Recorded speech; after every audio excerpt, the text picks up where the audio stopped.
ओम श्री वेद पुरुषाय नमः। नमस्कार। क्लास नंबर 332 श्रीमद् भगवद गीता जी शंकराचार्य जी के भाष्य के अनुसार आरंभ किया जाता है। ओम श्री सीतारामचंद्राभ्याम नमः। नमो गुरुभ्यः।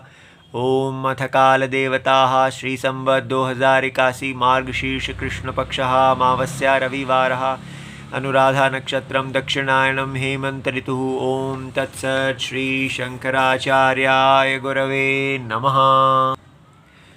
विहाय कामान् यः सर्वान् पुमांश्चरति निःस्पृहः निर्ममो निरहंकारः स शान्तिम् अधिगच्छति। अध्याय नंबर 2 और श्लोक नंबर 71। और ये पुस्तक है Gita Press Gorakhpur, book number 10, Shankaracharya ji की पुस्तक। अच्छा जी, तो अब हम अध्याय नंबर 2 के अंतिम श्लोकों पे पहुंच गए हैं और ये कंक्लूडिंग, ये उपसंहार के वाक्य हैं। सारा जो कुछ कहा उसको अब भगवान सार रूप से कह रहे हैं और इसको देख के व्यक्ति एकदम चौंक जाएगा कि कैसा है हमारा ये हिंदू धर्म, सनातन गंगा की तरह बहता हुआ चला आ रहा है, जिसने कितने अरबों करोड़ों की दुनिया को, सबको शुद्ध किया है। ये ज्ञान गंगा कितनी विचित्र है। देखिए इन श्लोकों को, देखिए इन शब्दों को, और शंकराचार्य जी जो इनके अर्थ बता रहे हैं। इसलिए भगवान ने पिछले यस्मात् एवं तस्मात्, क्योंकि पिछले श्लोक में ऐसा भगवान ने कहा कि जो व्यक्ति एक समुद्र के समान है, जिसके अंदर सारी नदियां जल डाल रही हैं, लेकिन वो जैसे सागर अचल प्रतिष्ठा रहता है, उसकी प्रतिष्ठा में कोई भी फर्क नहीं पड़ता, क्योंकि सब जल आते हैं वो सागर ही हो जाते हैं। वो सागर और नदी का भेद ही समाप्त हो जाता है। वहाँ केवल अचलम है, कोई विकार नहीं है। जल जब सागर में प्रवेश करते हैं तो वो सब सागर हो जाते हैं। इसलिए सागर को अपने से अन्य कुछ दिखता ही नहीं है। इसी प्रकार कहा, जो व्यक्ति उसमें भी संसार के सारे काम, इंद्रियां में काम के विषय स्पर्श हो रहे हैं, मन बुद्धि, लेकिन ये सब कुछ अंतरात्मा में ऐसे प्रलय हो जाता है, लय को प्राप्त कर जाता है, जैसे सागर में प्रवेश करता हुआ जल। एक, वहां अन्यता नहीं रह जाती, एकता। इसलिए जो व्यक्ति इस प्रकार अचल प्रतिष्ठा है, निर्विकार है, उसके अंदर कोई अन्यता है ही नहीं, वो परम सत्य है। सत्य के अतिरिक्त जो भी प्रतीति उस सत्य में दिखती है, वो सारी प्रतीति उस सत्य के अंदर लय को प्राप्त हो जाती है। देखिए इसको, जैसे एक स्वप्न के अंदर स्वप्न के तत्व का ज्ञाता हो, पूरा का पूरा स्वप्न उसके अंदर, उस सत्य के अंदर लय को प्राप्त हो जाए, उस पूरे स्वप्न का कोई अस्तित्व ही ना रहे, वहां पर केवल स्वप्नात्मा और उस स्वप्नात्मा। तो इसलिए जिसको हम ज्ञानी कह रहे हैं, वो वास्तव में स्वप्न का परम सत्य परमात्मा है।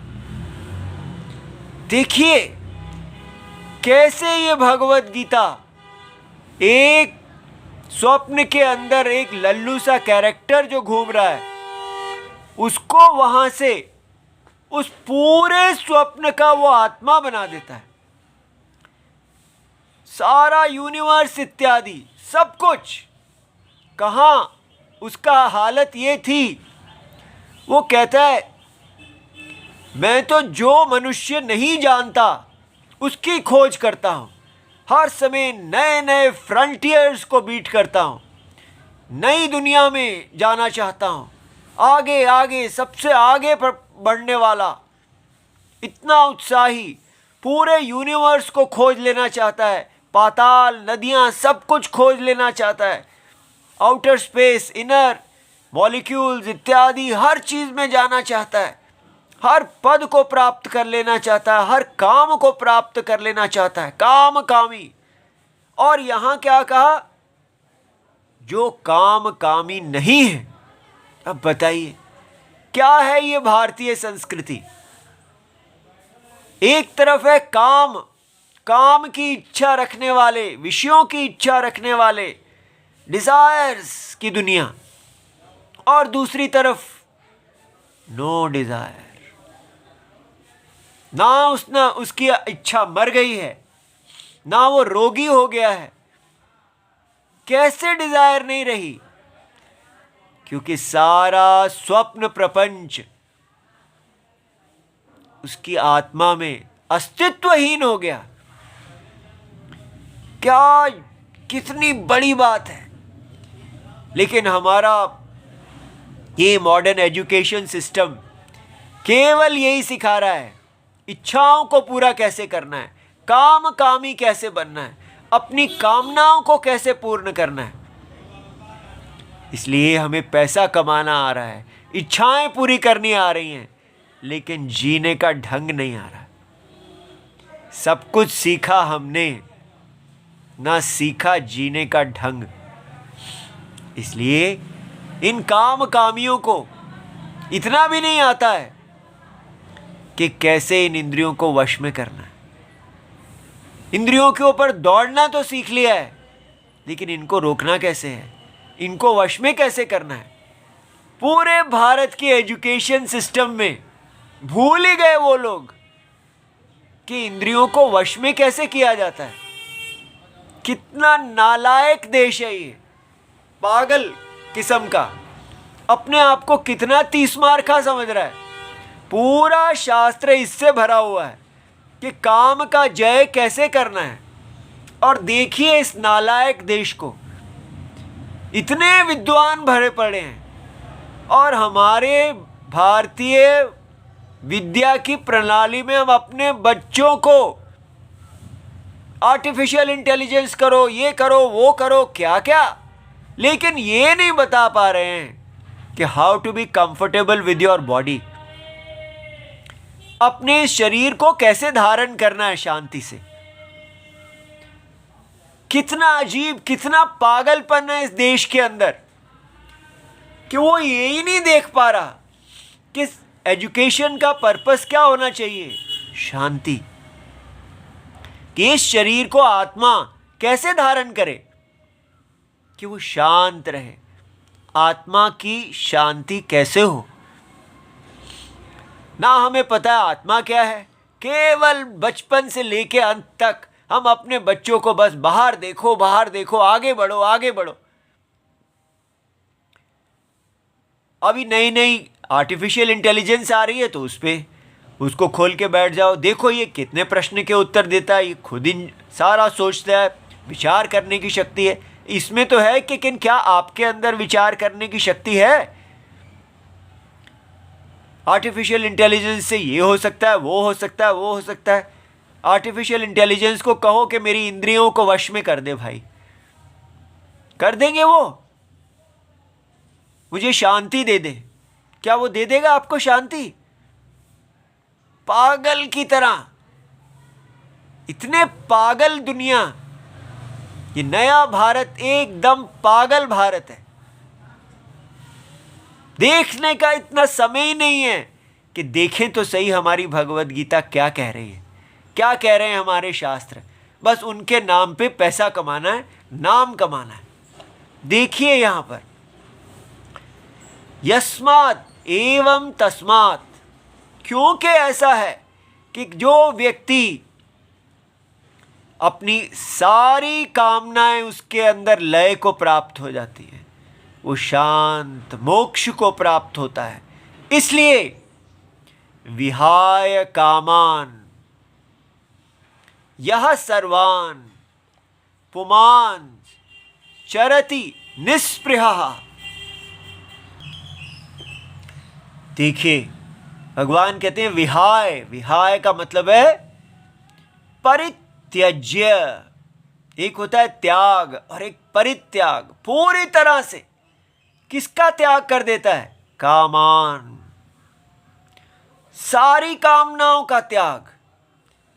अब जब तक आप यही नहीं जानेंगे कि ये त्याग किया कैसे, आज से मैं सारी कामनाओं का त्याग करता हूं, ऐसे कभी कामनाओं का त्याग हो सकता है क्या? कामनाओं के हाथ में पड़ा हुई कोई वस्तु है, एक पेन है, मैंने इसको छोड़ दिया, तो जैसे पेन को छोड़ दिया तो कामनाओं का को भी ऐसे छोड़ा जा सकता है? नहीं छोड़ा जा सकता। तो पूरा टॉपिक है हमारा, हम बस बीच बीच में से कुछ उठा लेते हैं और अपने स्पीचेस देने लगते हैं। विहाय कामान, उसने कैसे सारी कामनाओं को छोड़ दिया? उसने वेद के प्रमाण पे इस सारे जगत के परम सत्य को जान लिया। स्वप्न की इच्छाओं को कोई कैसे छोड़ सकता है? जब जब स्वप्न चल रहा है उसी समय स्वप्न के अंदर रहता हुआ भी वो स्वप्न से बाहर कैसे निकल सकता है? बिना जागे वो ज्ञान चक्षु से कैसे जाग लाता है?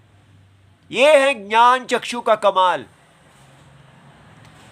स्वप्न के अंदर रहते हुए उसने निर्णय किया कि ये सारा स्वप्न इसकी आत्मा से व्याप्त है, और अगर सारा स्वप्न आत्मा से व्याप्त है तो स्वप्न सत्य नहीं है, वो आत्मा सत्य है।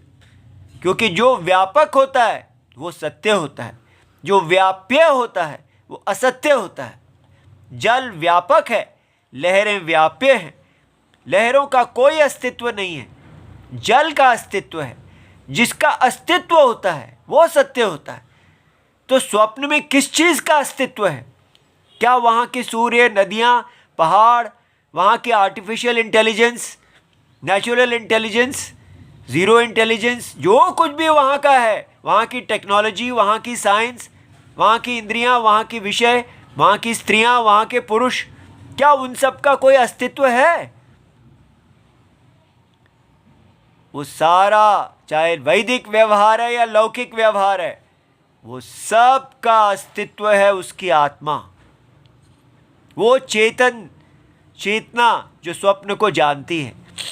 स्वप्न की बिगिनिंग, आरंभ, स्वप्न की स्थिति, स्वप्न का लय, सब आत्मा में होता है।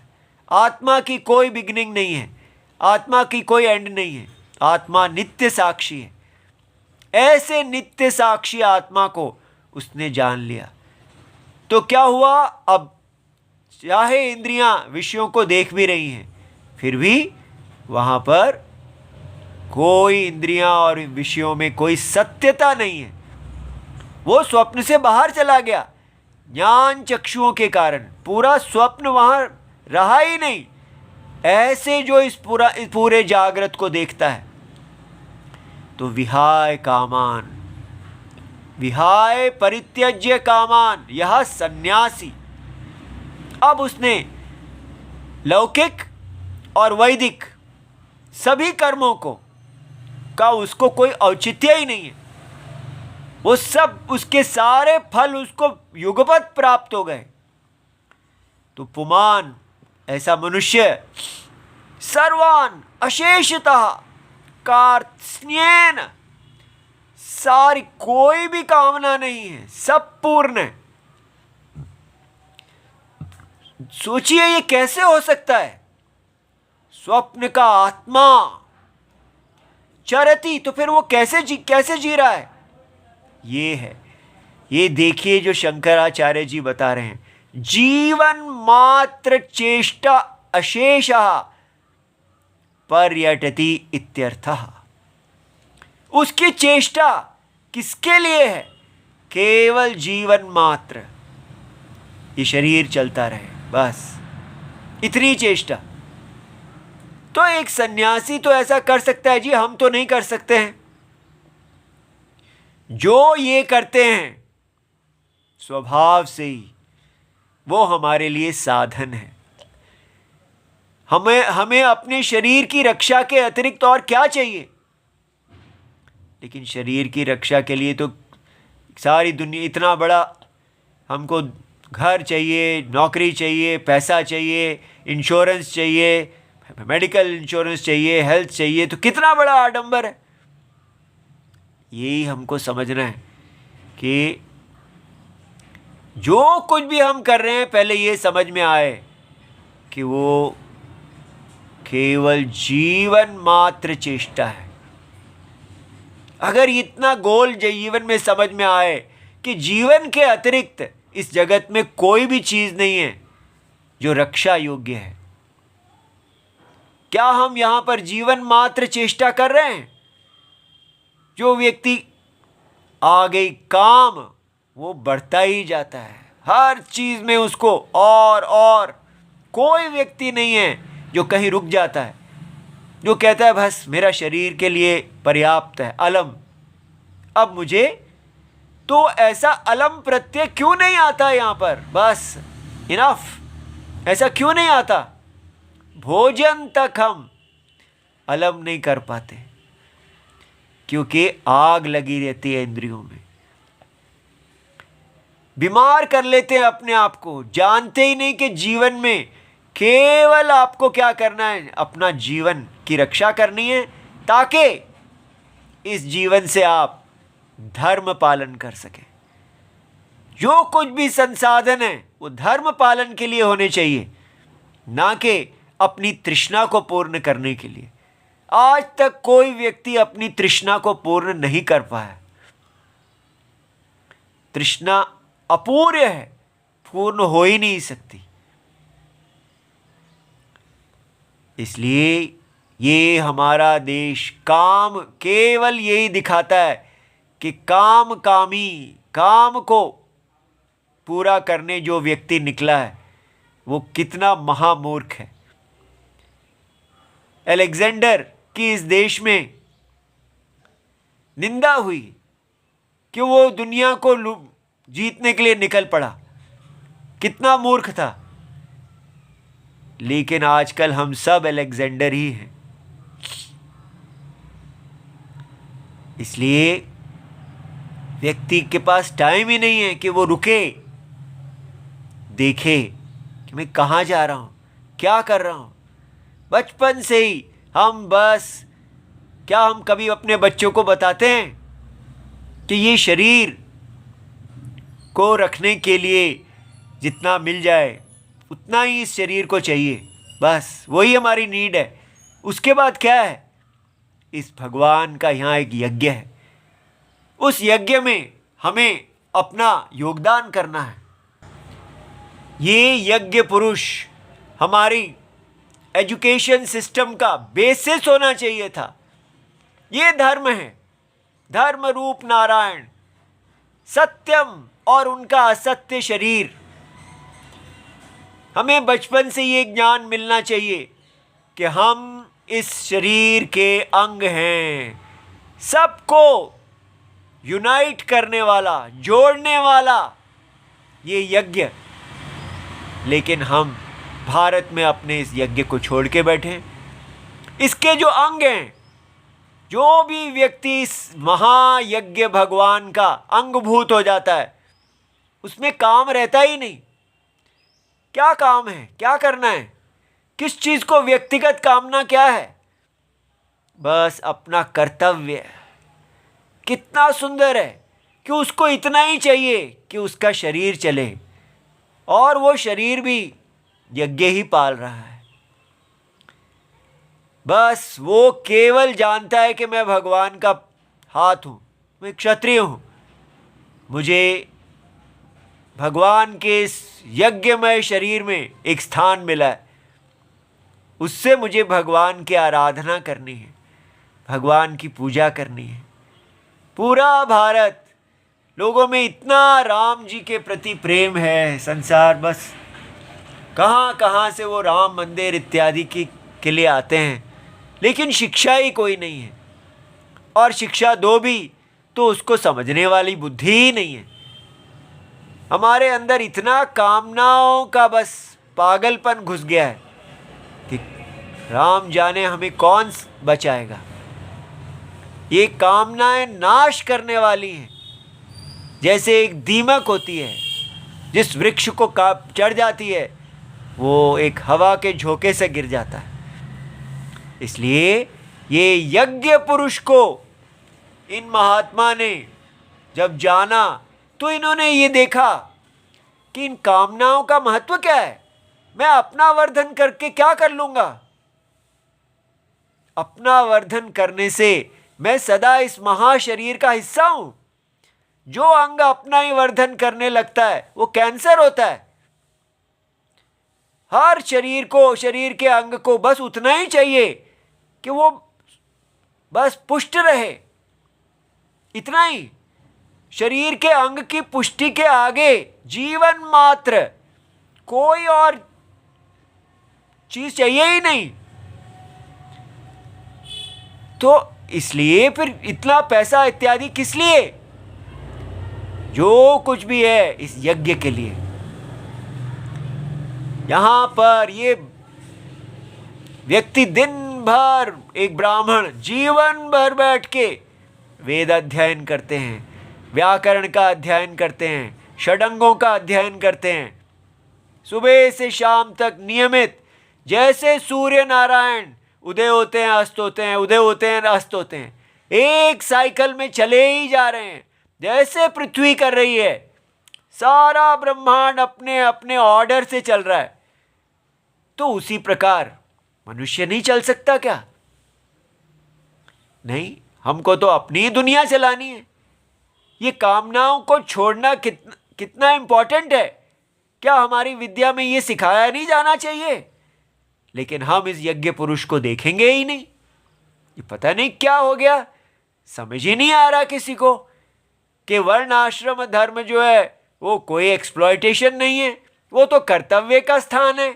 लेकिन हम देख ही नहीं सकते, पता नहीं क्या हो गया है। हम इस भारत की भूमि के पुत्र ही नहीं है। कहाँ से आए हैं हम? कोई विदेश से आए हैं? जो जो जो हमारा अपना शास्त्र है, जो हमारे पूर्वजों ने जिसको पालन किया और इतना कल्याण प्राप्त किया, अब हमारे लिए फेल कैसे हो गया? क्या हम देख नहीं सकते ये बाजार जो कामनाओं पे आधारित है वो कहाँ ले जाएगा? क्या एक सनातन धर्म नहीं है? बाजार को धर्म के अनुसार होना चाहिए या धर्म बाजारी धर्म हो जाए? क्या हम देख नहीं सकते? हम केवल बाजार ही चला रहे हैं। सारे कह रहे हैं हम बड़े एजुकेटेड हैं, हम बड़े एजुकेटेड हैं। क्या है ये एजुकेशन? बाजार के अंदर जाना और बेचना खरीदना और बस पैसे बना लेना, ऊंचा टीवी पे आ जाना, शोर मचा लेना, बस यही है? क्या इससे शांति मिलती है? कामनाओं की पूरी के पीछे भागने से शांति मिलती है? और अगर शांति ही नहीं मिली, आपको यही नहीं समझ में आया कि अपने शरीर को धारण कैसे करना है, जब तक ये शरीर को परमात्मा धारण नहीं करेंगे, आपको ये समझ नहीं आएगा कि इस शरीर को धारण करने वाले समष्टि आत्मा है, तब तक आप इसके साथ कंफर्टेबल नहीं होंगे। धीरे धीरे हमको इसको इसकी लाइन में लाना है, इसके समरसता में लाना है, इसकी हार्मनी में लाना है। हर व्यक्ति को कैसे जीना है? इस शरीर के अनुसार जीना है, समष्टि शरीर के। यही भाषा साइंस बोल रही है कि हमको हमारा एक ऑर्डर है, लेकिन वो एक फिजिकल ऑर्डर की बात कर रही है। और यहां क्या बात की जा रही है? एक वैदिक यज्ञ की। सारी चीज जीवन एक आराधना बन जाती है। इसलिए वो सन्यासी ने पूरे स्वप्न को समझ लिया और अब वो क्या कर रहे हैं? केवल जीवन मात्र जीते हैं। उनकी चेष्टा है जीवन के अतिरिक्त कोई चेष्टा नहीं उनको चाहिए, शरीर धारण करना मात्र। और यही सबको होना चाहिए। क्यों आपको इतने बड़े बड़े घर, इतनी बड़ी बड़ी कारें और ये सब क्यों चाहिए? आपको देखना है कि जो कुछ भी आप कर रहे हैं, आपकी यज्ञ में कंट्रीब्यूशन है, वो कितना खा जाएंगे हम, कितना लालच है। अपने लालच को नहीं देख रहे, उसको प्रोडक्टिविटी, उसको बड़ी समझ रहे हैं हमारी ये प्रोग्रेस है। प्रोग्रेस क्या होता है? प्रोग्रेस यही है, धर्म। धर्म में जितना आप इस यज्ञ के अनुसारी होते हैं उसको प्रोग्रेस कहते हैं। हम यही नहीं समझ पा रहे, पता नहीं बुद्धि को क्या हुआ है। प्रोग्रेस का मतलब बड़ी बड़ी कारें, बड़ा बड़ा इंफ्रास्ट्रक्चर, बहुत बड़ी बड़ी फैक्ट्रीज, बहुत बड़ा बड़ा जीडीपी। ये यज्ञ कहाँ गया? जब तक आप ये नहीं समझ पाएंगे कि ये सत्य ने एक असत्य शरीर को धारण किया हुआ है, तो ऐसे ही जब तक आप देखेंगे नहीं कि असत्य शरीर के अंदर कोई भी कामना का मतलब ही नहीं है। ये असत्य शरीर को असंगता से धारण करना, ठीक है। इसलिए देखिए अगला शब्द, एक एक शब्द बहुत अमृत है। निस्पृहा, शरीर जीवन मात्रे अपि निर्गता स्पृहा यस्य सा निस्पृहा। बस जो शरीर को धारण करने की इच्छा है वो भी नहीं है उसमें। शरीर जीवन मात्रे अपि निर्गता स्पृहा। बाकी चीजें तो छोड़ो, जो व्यक्ति के अंदर रहता है कि मेरा शरीर चलता रहे, मैं जीता रहूं, वो भी नहीं। स्वप्न के अंदर जो जान लेता है कि मैं स्वप्न का आत्मा हूं, वो सरलता से जब काल आएगा वो शरीर चला जाएगा। जितना उसको अपने स्वधर्म से प्राप्त हो जाता है ठीक है, नहीं होता तो भी ठीक है। सत्य तो सत्य है, असत्य असत्य है। सत्य को असत्य से क्या रक्षा करनी? कितनी शांति है। काश आप, आशा की जाती है कि आप इसको समझ रहे हैं, या कहेंगे एकदम बोर है, छोड़ो भाई, कोई दूसरे चैनल में जाते हैं, ये तो पागल करते रहेंगे। ऐसा जिसको लगता है उसका दुर्भाग्य है। निर्ममः, शरीर जीवन मात्र आक्षिप्त परिग्रहे अपि मम इदम इति अभिनिवेश वर्जितः। सो जो व्यक्ति के अंदर मम इदम, ये मेरा है, ऐसा कोई मानसिक अभिनिवेश नहीं है। मन के अंदर ऐसा विचार वो पकड़े हुए नहीं बैठा हुआ, मेरा मेरा, ऐसा कुछ नहीं कर रहा। शरीर जीवन मात्र आक्षिप्त परिग्रह, उसने तो अपने शरीर को भी केवल जो जीवन मात्र चाहिए, और सारी जितना परिग्रह है जिसको वो ममा ममा मेरा मेरा कहता था, उस सब को उसने छोड़ दिया। उसका वो केवल जगत की आत्मा में स्थित है। इसी डायरेक्शन में हमें सबको जाना है, लेकिन ये नहीं कहना कि नहीं अभी तो पहले हम कामी बनेंगे। इतना ढीलापन, इससे व्यक्ति राम बन जाता है। निरहंकार विद्या वत्वादि निमित्तत्वात्, निमित्त आत्म संभावना रहित इत्यर्थः। जो व्यक्ति के अंदर एक अहंकार जागता है, किससे? विद्या, मैं बड़ा विद्वान हूं, मेरे बड़े इत्यादि अनेक चीजें हैं। जो जो चीज़ आपको मिलती जाती है, आपके गुण आप में अहंकार लाते हैं।